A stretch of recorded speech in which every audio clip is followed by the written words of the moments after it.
नमस्कार. कल्याण डोंबिवली शहरामध्ये परिमंडळ 3च्या अंतर्गत माननीय पोलीस आयुक्त ठाणे शहर यांच्या आदेशान्वये आपण बांगलादेशची अवैधरित्या बांगलादेशी नागरिक आपल्या हाती राहत आहेत त्याविषयी आपली मोहीम सुरू आहे. काल दिवसभरामध्ये एकूण आपण 6 बांगलादेशी नागरिकांचे गुन्हे दाखल करण्यात आलेले आहेत. याच्यामध्ये माथा पोलीस स्टेशनला एका विरुद्ध, खडकपाडा पोलीस स्टेशनमध्ये एका, बाजारपेठ पोलीस स्टेशनमध्ये एक आणि केळगंगाच्या हद्दीमध्ये 3 बांगलादेशी असे एकूण आपल्याला 6 बांगलादेशी नागरिक आपल्याला मिळालेले आहेत आणि त्यांच्या विरुद्ध संबंधित पोलीस स्टेशनला आपण गुन्हे दाखल केले आहेत.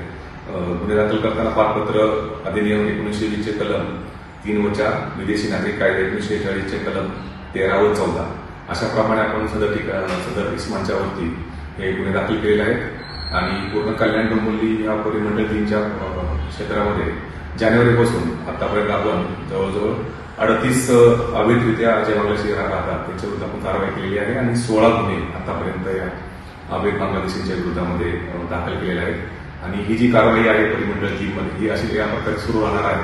त्याच्यामुळे ज्या ज्या ठिकाणी अशा आम्हाला संशयावरून किंवा काही गोपनीयरित्या माहिती मिळत आहे त्या ठिकाणी जाऊन आपली टीम त्या ठिकाणी चेकिंग करत आहे. त्यांचे असणारे काही डॉक्युमेंट्स असतील, त्यांच्याकडे असणारे ओळखपत्र असेल, आधार कार्ड असेल, तर इतर काही डॉक्युमेंट त्यांच्याकडे असतील ते व्हेरिफिकेशन आमची सुरू आहे आणि त्याच्यामध्ये अशीच मोहीम या परिमंडळ 3 मध्ये सुरू राहणार आहे.